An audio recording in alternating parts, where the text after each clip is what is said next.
Subscribe now. Press the bell icon, never miss an update. If you like videos, please like and share your friends and family. Good morning all, Mrunmay Joshi here. In today's English grammar session, let us learn about types of sentences as per the clauses they contain. नमस्कार, मी मृण्मयी जोशी बोलते आहे आणि आजच्या आपल्या भागात आपण types of sentences बघणार आहोत. In the last session we have already seen what are simple sentences, and we have broadly seen how sentences are divided into simple, compound and complex. So today we will be studying more about compound sentences. तर गेल्या वेळेस आपण revision केलेली आहे की सुरुवात आपण clauses पासून केली होती. उपवाक्य म्हणजे काय, आणि आपण पाहिलं होतं की सिंपल सेंटेन्स म्हणजेच केवल वाक्य जे असतं, सरळ वाक्य, त्याच्यात एक सब्जेक्ट आणि एक प्रेडिकेट, थोडक्यात एक उद्देश आणि एक विधेय असतं. So last time we have seen simple sentences. Today let us learn about compound sentences. COMPOUND. Compound sentence म्हणजे संयुक्त वाक्य. So a compound sentence is made up of two or more principal clauses or independent clauses. म्हणजेच संयुक्त वाक्यात दोन किंवा अधिक स्वतंत्र उपवाक्य असतात. They are joined by a conjunction. CONJUNCTION. Conjunction म्हणजे उभयान्वयी अव्यय. तर थोडक्यात संयुक्त वाक्य जी असतात त्यात दोन किंवा त्यापेक्षा जास्त स्वतंत्र उपवाक्य असतात आणि त्यांना जोडणारं एक उभयान्वयी अव्यय असतं. आता उभयान्वयी अव्यय थोडंसं रिवाइज करायला झालं, कंजंक्शन्स रिवाइज करायची झाली तर कोणकोणती आहेत? साधारण जी जास्त वापरली जातात ती आहेत अँड म्हणजे आणि, ऑर म्हणजे किंवा, बट BUT म्हणजे पण, कारण म्हणजे बिकॉज, आणि and, or, but, because, eight, so, nor अशी बरीच कंजंक्शन्स आहेत. तर कंपाऊंड सेंटेन्सेस मध्ये दोन किंवा जास्त स्वतंत्र उपवाक्यांना उभयान्वयी अव्ययाने, या प्रकारच्या उभयान्वयी अव्ययाने जोडलं जातं. आता आपण उदाहरण घेऊया म्हणजे क्लिअर होईल. First example, I like tea and my sister likes coffee. आता हे वाक्य जर घेतलं तर I like tea हे एक इंडिपेंडंट क्लॉज आहे आणि my sister likes coffee ही दुसरी इंडिपेंडंट क्लॉज आहे.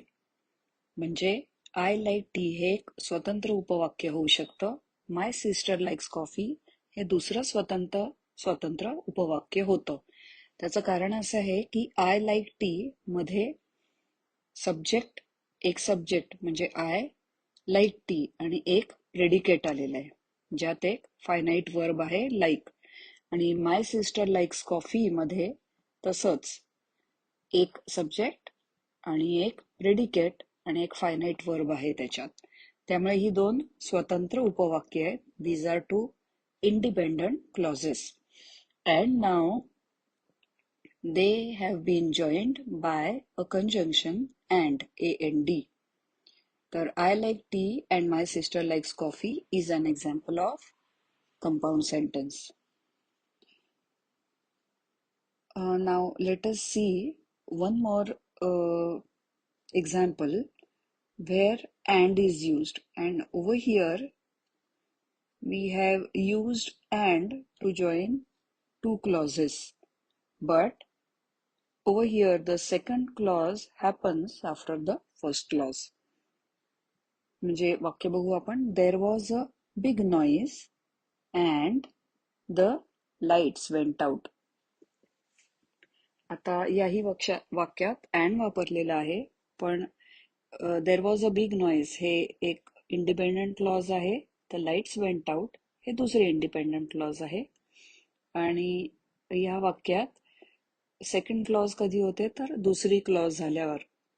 अशी जेव्हा वाक्य असतात तेव्हाही ती अँडनी जोडली जातात. I like tea and my sister likes coffee मध्येही आपण अँड वापरलं, पण तेव्हा या दोन समान गोष्टी होत्या. एका सेंटेन्समध्ये two equal value things were told and they were joined with conjunction. So आज आपण पहिली दोन उदाहरणं पाहिली अँडची. ती दोन्ही एक्झाम्पल्स आहे कंपाऊंड सेंटेन्सची. आता आपण पुढचं उदाहरण बघू ज्यात YET येट हे कंजंक्शन वापरलेलं आहे आणि ते कंपाऊंड वाक्य आहे, संयुक्त वाक्य आहे. उदाहरण बघूया. I want to lose weight, comma yet I eat chocolate daily. परत वाक्य घेऊया. I want to lose weight हे एक स्वतंत्र उपवाक्य आहे. It's an independent clause. It has one subject, one predicate. I eat chocolate daily is second independent clause, and both these independent clauses have been joined by YET yet. I want to lose weight, yet I eat chocolate daily. हेही compound sentence आहे. आता आपण fourth example बघूया. Ram doesn't like cartoons because they are loud, LOUD. तर आता because म्हणजे कारण की, जसं आपण मराठीत म्हणतो. तर ह्याही वाक्यात दोन स्वतंत्र गोष्टी सांगितलेल्या आहेत आणि बिकॉजनी कारण जे आहे त्याच्या पुढचं पहिल्या उपवाक्याचं एखादी गोष्ट न आवडण्याचं कारण दुसऱ्या उपवाक्यात सांगून ते बिकॉजनी जोडलेलं आहे. राम डझंट लाईक कार्टून्स का, तर बिकॉज दे आर लाऊड.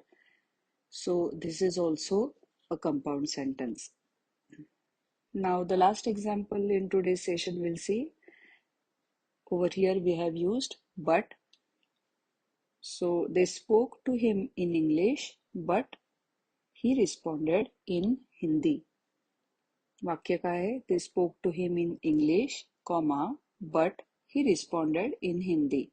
आता they spoke to him in English हे इंडिपेंडंट क्लॉज आहे ही एक.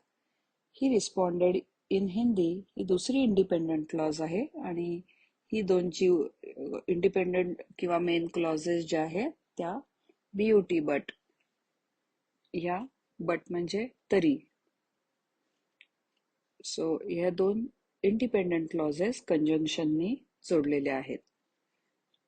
सो टुडे वी सॉ compound sentences and we saw how they are joined by conjunctions. So next time we will study what are the complex sentences. म्हणजे पुढच्या session मध्ये आपण मिश्र वाक्य बघूया. So let us stop here and I hope you will revise what are simple sentences, and today whatever we have seen, that is compound sentences. So that's all for today. Thank you. धन्यवाद.